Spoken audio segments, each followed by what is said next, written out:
Most people dream of reaching financial freedom, but never make it past the trailhead. Hiking here in the Grand Tetons reminded me, building wealth is just like climbing a mountain. It takes a plan, endurance, and the right mindset.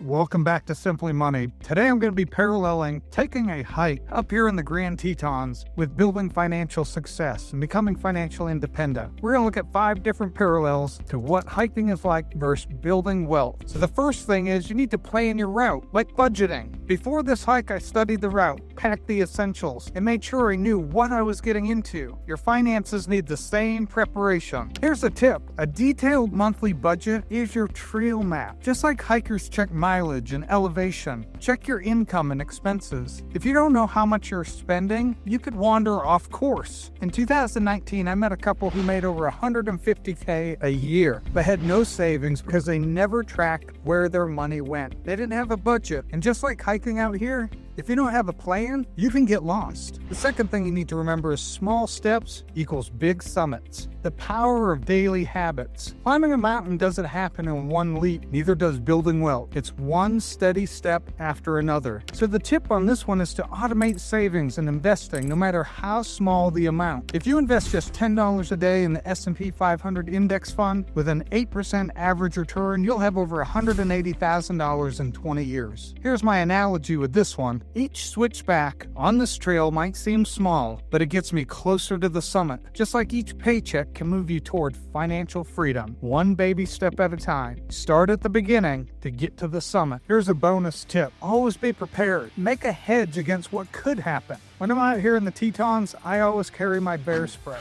I don't expect to use it, never have. My son's a park ranger out here. He hikes hundreds of miles a year, has never had to deploy his bear spray. But when you need it, you better have it. Just like in the stock market, build that hedge so you're protected against the bear markets, just like I'm protected against the grizzlies out here in the Tetons. Well, I'm a little bit out of breath on this one, but guess what? Here's another bonus tip. I'm not an expert, so I use the well-versed path. See, I just came from there, I'm going there. I'm not going off trail because I'm not an expert. In the stock market, unless you're an expert, unless you understand stocks and individual stocks, use the sure path. Use the ETFs, index funds, mutual funds. Don't try to forge your own path. Use what's worked for hundreds and thousands of people before. Stick to the path that works. It's safe and it gets you to your destination. Now, on the financial journey, sometimes we don't know all the answers. Just like when I'm hiking out here, there are places I want to go. I'm not sure how to get there. Thankfully, I have an expert in my home court. With my son being a park ranger here, he can take me places I could never have dreamt of going myself. He knows the best routes, best times to go, and it's great just consulting him and having him by my side. I feel much more confident. You just may need that on your financial journey. If you don't feel confident alone, get your expert next to you. Get a fiduciary, get somebody who will charge you a fee-only financial advisor who can help you along the journey and have them along your side so you feel a little safer. I feel safe out here myself, but reaching some of these higher summits, I feel much better having him with me. But guess what? He learned on his own. He's been doing it for years now. His expertise has come from learning, studying, and doing. That's the same way with me financially. I didn't consult a financial advisor. I didn't consult an expert. I've read, I've studied, I've watched hundreds of YouTube videos and others, and I've learned from them. And I've made some mistakes along the way. Just like hiking, I've made some mistakes. Here's another tip. Don't feel bad wherever you're at on the journey. We all started at the trailhead. Not everybody's at the summit. You can have these beautiful views from down here and enjoy it along the way. Once you reach that summit, you'll get those views as well. So just because I am a bit envious of those who are already up there, I'm going to enjoy the journey and I'll get to enjoy that same view.